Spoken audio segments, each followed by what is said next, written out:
Do you ever sit down to work and 2 minutes in, you feel this pull to check your phone or literally do anything else but the thing that you need to focus on? If so, I want you to realize that's not just a bad habit. That is your attention span.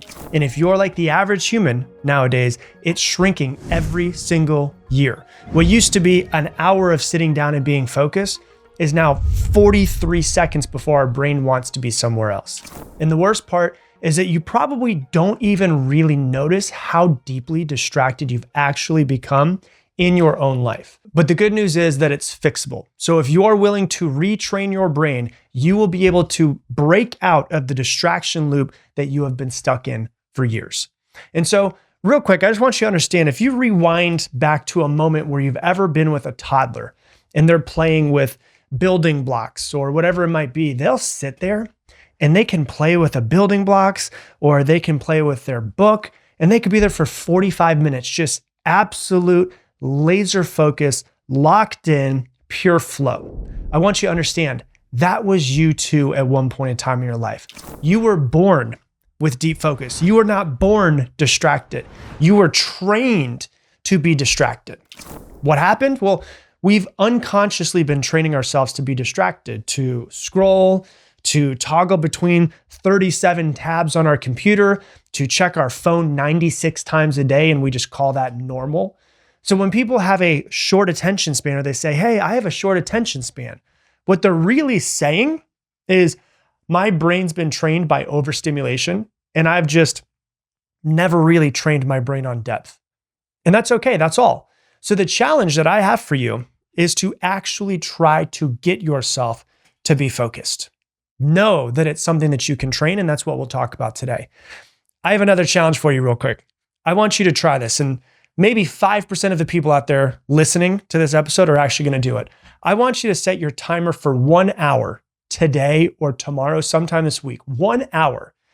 And I want you to click start, and then I want you to close your eyes and sit there and do absolutely nothing. Don't listen to music. Don't have your eyes open.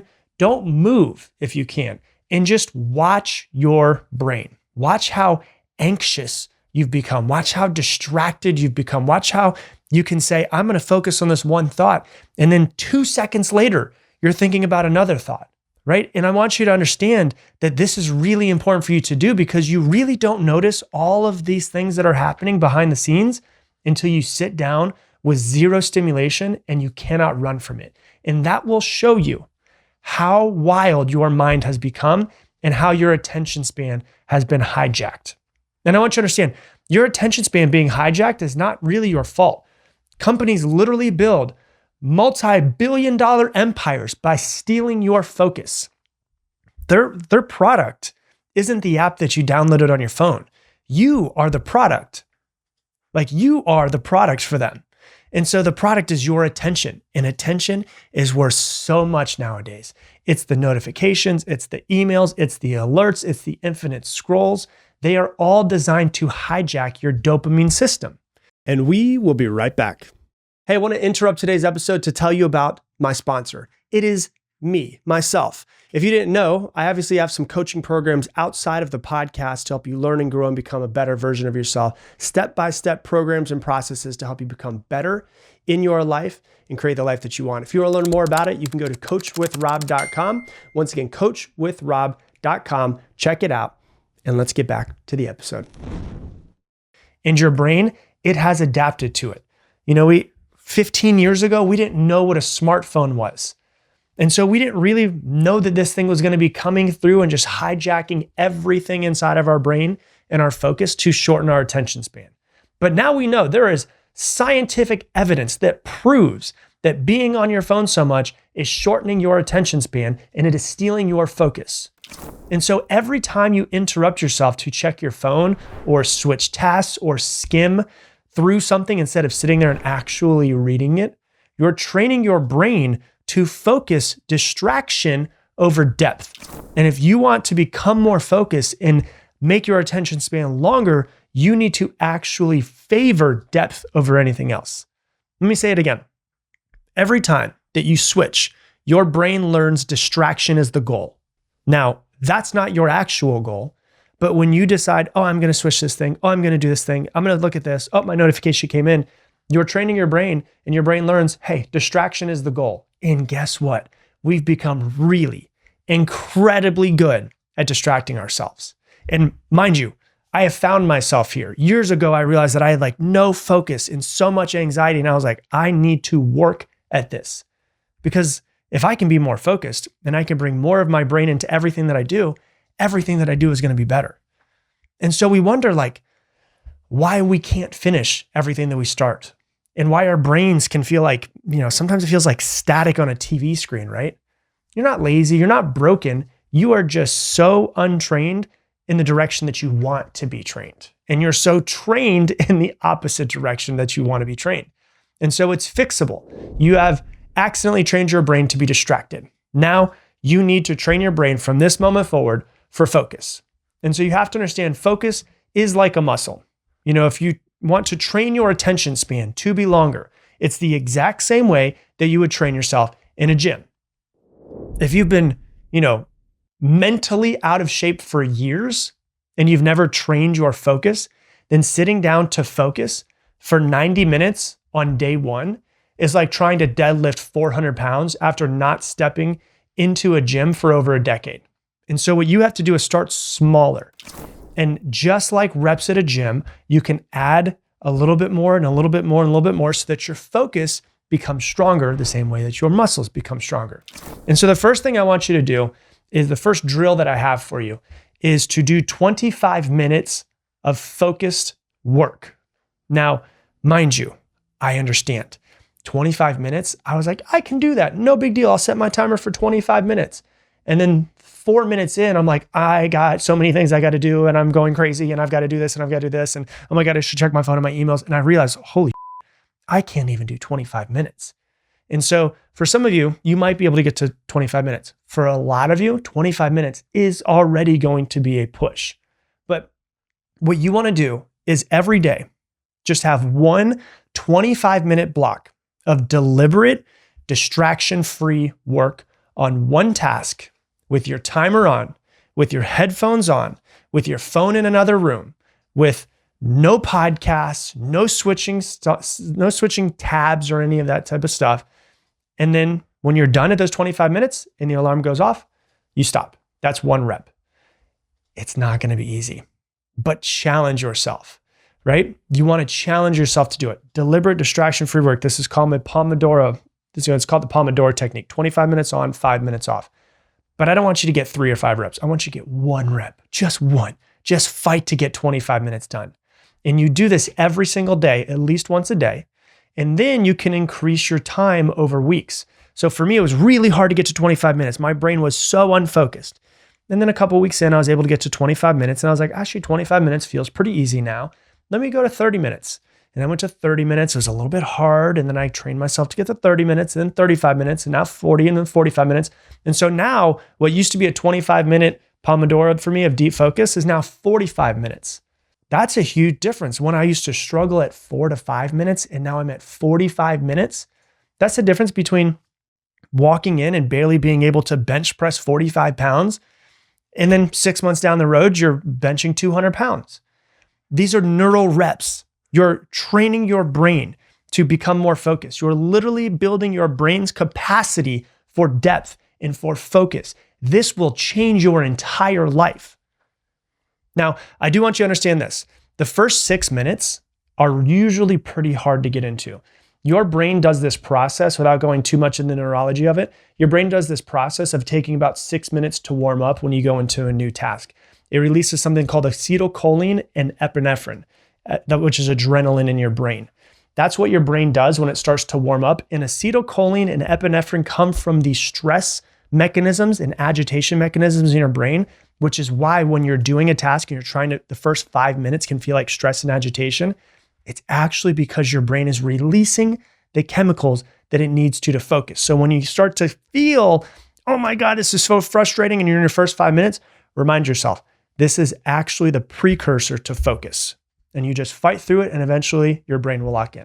So that's the first thing, 25-minute sessions. The second drill I want you to do is to have some dopamine downtime. If your brain is constantly rewarded with stimulation, it forgets how to sit still. It really does. And that's why you feel agitated when you sit down in silence. That's why you grab your phone when you're sitting at a red light and it's only 15 seconds until the light turns green. You're not bored. You're addicted to stimulation, the same way that a drug addict is addicted to their drugs. We all have become addicted to stimulation because our brain, when you pick up your phone, releases dopamine, and dopamine, like the most highly dopaminergic drugs on earth, are the most addicting drugs on earth. And our brain releases dopamine whenever it gets that, agitated and needs to do something, or we want to check our phone at red lights. And so here's what you want to do is you want to set up dopamine downtimes and create your own, whatever it looks like for you. So like one can be like no phone mornings, 30 minutes, 60 minutes after waking up, no phone, no input. You focus on your own life and not being distracted. You can also create what I call no input zones. And so what that would mean would like go for a walk without music. You sit still without listening to a podcast. Drive in silence. It used to drive me crazy to drive in silence. And now I force myself to do it because I'm trying to train my brain not to be distracted. Another thing I recommend, boredom training. Just train your brain to be bored. Boredom and wanting to do something is the equivalent of you starting to go through withdrawals by wanting to do something. It's literally like a drug addict. And so when you're sitting there like, I got to do something, I hate being bored. That's you basically having withdrawals from being addicted to stimulation. And so can you sit on your couch for 10 minutes with nothing but your own thoughts? Sound uncomfortable? Good. That's the point. That's where your growth is. The third drill is to build a focus-friendly environment. Build your environment to make it easier to focus. Willpower is overrated. If your environment is full of temptations, you're going to lose. So just restructure your entire environment so that your environment is designed to be focused.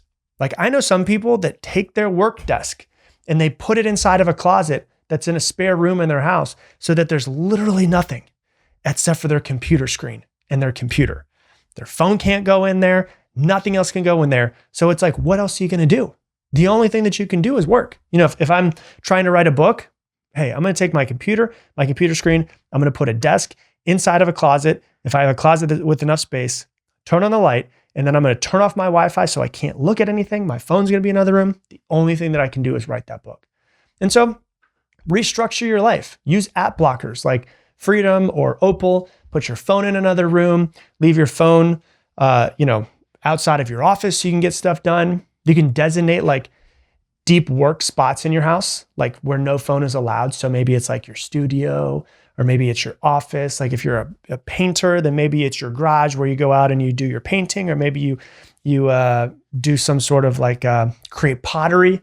Well, yeah, then you're going to have deep work spots where your phone is not allowed. And then it's just sacred. You don't go in there. Or like your kids' rooms. You want to be present with your kids? Your phone's not allowed in your kids' room. Like you want to make distractions inconvenient. That's the hack. That's the thing. You're trying to add more friction to getting to your phone. The less friction that's there to access your phone and to access distraction, the more likely that you're going to do it. So add friction, like create friction on purpose. And the reason why this matters, just so you know, sure, it's productivity, but it's so much deeper than productivity. Like if you take a step back for a second, this isn't just about doing more and being more productive. It's about being more present in your own life. Like finishing what you start, trusting yourself again, like being physically present, mentally present, emotionally present when your child, who is going to be outside of your house one day, is talking to you and wanting to play with you. Stop being so distracted. Like what's at stake when you lose your focus and you're distracted all the time? Well, your creativity is usually shot. Your ability to sit still with your thoughts is usually shot as well. To not panic, you're not as present with your kids, with your partner, with your friends. You're not actually fully present in the one life that you get to live because you're too distracted. And so anytime that you're like, oh, let me just check this real quick. Like you're actually saying, let me give this precious moment in my life to someone else's agenda and to check something on my phone. Like, to be honest with you, that just cannot be okay with you anymore. And so here's what I want you to do over the next 7 days. I want you to reboot your focus. I want you to commit to a couple of different things. Number one, 25 minutes of focused work block with 0 distractions, 1 task. Okay. Number two, no phone for at least 30 minutes after you wake up. Number three, I want you to set a 10-minute block of no input time. No phone, no music, no screens. You just sitting on your couch or looking at a wall or sitting on your back porch and staring at trees. Just 10 minutes. It'll be okay. I promise you. And then just start to notice the moments of resistance. And instead of reacting to those moments of resistance, sit through them. You feel the urge to check your phone? Breathe. Let it pass. You will not die if you don't check your phone. That's what you have to understand. You're trying to build your brain to be focused so that, yes, you can be more productive, but more than anything else, you can be present in your life. Hey, thanks so much for watching this video. Based off of what you have been watching recently, YouTube thinks that this video that I created is the best one for you to watch right now. And if you want to make sure to never miss another video, click that button right there so you can see us on the next video.